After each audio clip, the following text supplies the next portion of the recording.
2 சங்குகள் 2 சக்கரங்களை ஏந்திய நெல்லை புருஷோத்தம பெருமாள். வழிபட்டால் வளம் கிடைக்கும். புருஷோத்தமர் என்றால் ஏகபத்தினி விரதர் என்று அர்த்தம். இவரை வழிபடும் கன்னிப்பெண்கள் நல்ல குணமும் பேரன்பும் கொண்ட கணவரை பெறுவர் என்பது ஐதீகம். திருநெல்வேலி மாவட்டம் அம்பாசமுத்திரத்தில் அமைந்துள்ளது அருள்மிகு புருஷோத்தம பெருமாள் திருக்கோயில்.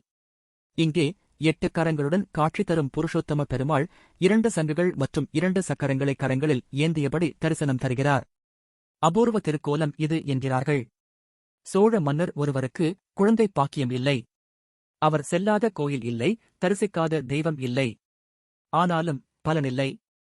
அப்போது முனிவர் ஒருவர் தெற்கில் புண்ணிய நதியாம் பூரணை நதி பாய்கிற தேசத்தில் திருமாலுக்கு ஆலயம் எழுப்பி வழிபடு, குழந்தை பாக்கியம் கிடைக்கும் என அருளினார். அதன்படி மன்னர் இந்த பிரமாண்டமான வைணவ ஆலயத்தை அமைத்து வழிபட்டார். பிள்ளை வரம் கிடைக்கப் பெற்றார் என்கிறது ஸ்தல வரலாறு.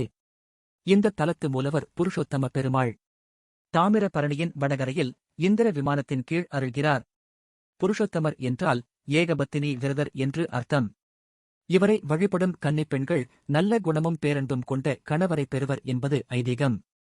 சுற்றுவட்டாரப் பகுதியில் உள்ள பக்தர்கள் பெண்ணின் ஜாதகத்தை பெருமாளின் திருவடியில் வைத்து வணங்கிவிட்டு வரன் பார்க்கும் படலத்தை தொடங்குகின்றனர். அதனால் விரைவில் கல்யாணம் கைகூடும் என்பது நம்பிக்கை.